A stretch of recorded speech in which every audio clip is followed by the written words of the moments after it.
राष्ट्रपति ट्रंप का जो ताज़ा आदेश है उसमें कहा गया है कि जो ग्रीन कार्ड्स इशू होते हैं उनको सस्पेंड कर दिया गया है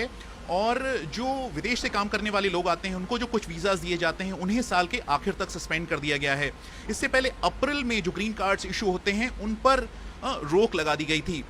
जिन वीज़ाज पर इसका असर पड़ेगा इस आदेश का, उनमें H-1B वीज़ा शामिल है जो कि टेक कंपनियां हैं, जैसे उनमें लोग काम करते हैं, उन्हें वीज़ा दिए जाते हैं और माना जाता है कि इसका असर भारतीयों पर बहुत पड़ेगा। इसके अलावा H-2B वीज़ा जो कि यहाँ पर अमेरिका में टेम्परेरी तौर पर कुछ वक्त के लिए काम करने लोग आते हैं उन्हें दिया जाता है। इसके अलावा J-1 वीज़ा जो कि रिसर्चर्स होते हैं, स्कॉलर्स होते हैं, उन्हें दिए जाते हैं और L वीज़ा जो कि कंपनी ट्रांसफर्स होते हैं या फिर कंपनी अपने लोगों को यहाँ पर भेजती हैं अमेरिका में काम करने के लिए,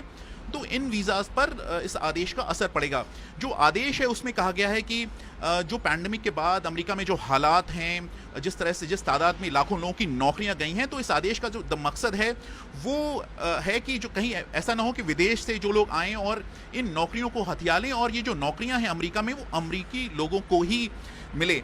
माना जा रहा है कि इस आदेश का असर करीब 5 लाख से ज़्यादा लोग हैं उन पर पड़ेगा। मेरी यहाँ पर कुछ लोगों से बात हुई है और उनका कहना है कि जो कंपनियां हैं वो परेशान हैं, यूनिवर्सिटीज़ हैं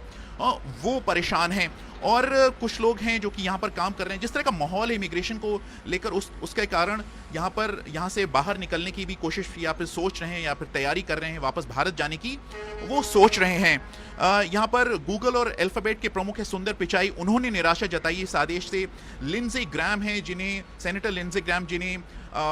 राष्ट्रपति ट्रंप के नज़दीक माना जाता है, उन्होंने ट्वीट में कहा है कि जो ये सोच है कि बाहर से जो अमेरिका में लोग आते हैं काम करने के लिए उसका असर जो अमेरिकी वर्कर्स हैं उन पर पड़ता है,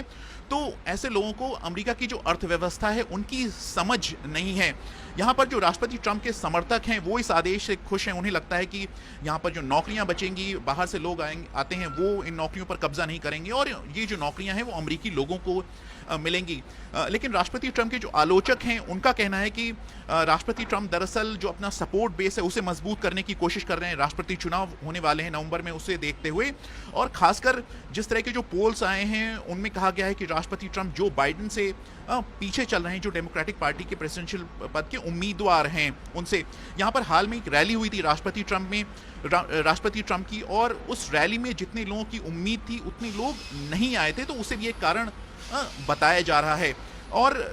जो आलोचक हैं वो ये भी कह रहे हैं कि राष्ट्रपति ट्रंप हैं वो इमिग्रेशन के खिलाफ रहे हैं हमेशा से और वो इस पैंडेमिक के बाद जो हालात हैं उसका इस्तेमाल अपनी जो सोच है या फिर जो वो सोचते रहे कि इमिग्रेशन उस तादाद में नहीं होना चाहिए जिस तादाद में होता रहा है, उसी सोच को वो पूरा करने की कोशिश कर रहे हैं। विनीत खरे, BBC, वॉशिंगटन DC।